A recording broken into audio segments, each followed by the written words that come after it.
ಬೆಂಗಳೂರಿನಲ್ಲಿ ಮಳೆ ಬಂದು ನಿಂತರೂ ಕೂಡ ಮಳೆಯಿಂದ ಆದಂತಹ ಅವಾಂತರಗಳು ಆಗ್ತಾ ಇರುವಂತಹ ತೊಂದರೆಗಳು ಮಾತ್ರ ನಿಲ್ತಾ ಇಲ್ಲ. ಆಂಬ್ಯುಲೆನ್ಸ್ ಮೇಲೆ ಬಿದ್ದಿದೆ ಬೃಹತ್ ಮರ. ಇದೇ ರೀತಿಯಾಗಿ ಸಾಕಷ್ಟು ವಾಹನಗಳು ಒಂದ್ ರೀತಿಯಾಗಿ ನಷ್ಟವನ್ನ ತಂದಿಡ್ತಾ ಇದೆ.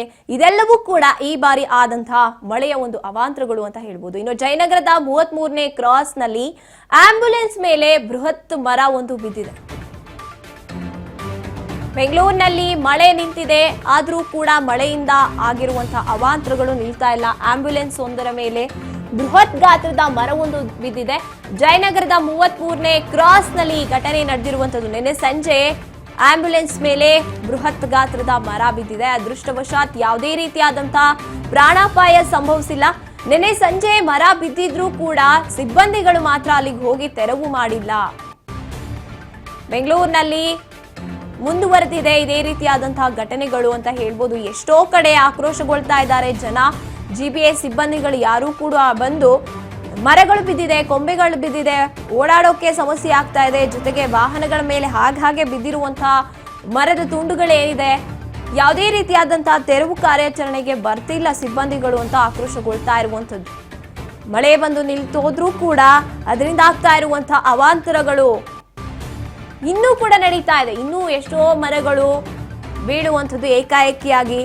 ನೋಡಿ, ನಾವು ನೋಡ್ತಾ ಇದ್ದೀವಿ ದೃಶ್ಯದಲ್ಲಿ ಆಂಬ್ಯುಲೆನ್ಸ್ ಮೇಲೆ ಬೃಹತ್ ಗಾತ್ರದ ಮರ ಬಿದ್ದಿದೆ. ಯಾವುದೇ ರೀತಿಯಾದಂತಹ ಪ್ರಾಣಾಪಾಯ ಸಂಭವಿಸಿಲ್ಲ ಅದೊಂದು ಕಡೆ. ಆದ್ರೆ ಈಗ ಏನು ಅಲ್ಲಿ ಸಿಬ್ಬಂದಿಗಳು ಒಬ್ರು ಕೂಡ ಹೋಗಿ ತೆರವು ಮಾಡುವಂಥದ್ದು ಯಾವುದನ್ನು ಕೂಡ ಸೂಚನೆಗಳು ಕಾಣಿಸ್ತಾ ಇಲ್ಲ. ನಾವು ನೋಡ್ತಾ ಇದ್ದೀವಿ ಎಲ್ಲ ಕಡೆ ಇದೇ ಸಮಸ್ಯೆ ಆಗ್ತಾ ಇರುವಂಥದ್ದು. ಇನ್ನು ಅಧಿಕಾರಿಗಳು ಹೇಳಿದ್ದಾರೆ ಇವಾಗ ಯಾವ ಮರಗಳು ಬೀಳುವಂಥದ್ದಲ್ಲಿರುತ್ತೆ ಅವನ್ನ ಈಗಲೇ ತೆರವುಗೊಳಿಸ್ಬಿಡಿ ಅಂತ. ಅದನ್ನೂ ಕೂಡ ಒಂದ್ ಕಡೆ ಮಾಡ್ತಾ ಇಲ್ಲ. ಈಗ ಮರಗಳು ಬಿದ್ದಿರುವಂತಹ ಕಡೆ ಹೋಗಿ ಜಿಬಿಎಸ್ ಸಿಬ್ಬಂದಿಗಳಾಗ್ಲಿ ಅಧಿಕಾರಿಗಳಾಗ್ಲಿ ತೆರವುಗೊಳಿಸೋಣ ಅನ್ನುವಂಥದ್ದನ್ನ ಏನು ತೋರಿಸ್ತಾ ಇಲ್ಲ. ಆಂಬ್ಯುಲೆನ್ಸ್ ಇದು ಏನಾದ್ರೂ ಸಮಸ್ಯೆ ಆಯ್ತು ಅಂದ್ರೆ ಈ ಆಂಬ್ಯುಲೆನ್ಸ್ ಹಾಗಿದ್ರೆ ಎಲ್ಲೂ ಹೋಗೋಗಿಲ್ಲ, ನಿಂತಲ್ಲೇ ನಿಂತಿರ್ಬೇಕು ಇವರು ಬಂದು ತೆರವು ಮಾಡೋವರೆಗೂ ಕೂಡ. ಅಷ್ಟು ದೊಡ್ಡ ಗಾತ್ರದ ಮರ ಬಿದ್ದಿದೆ ಆಂಬ್ಯುಲೆನ್ಸ್ ಮೇಲೆ.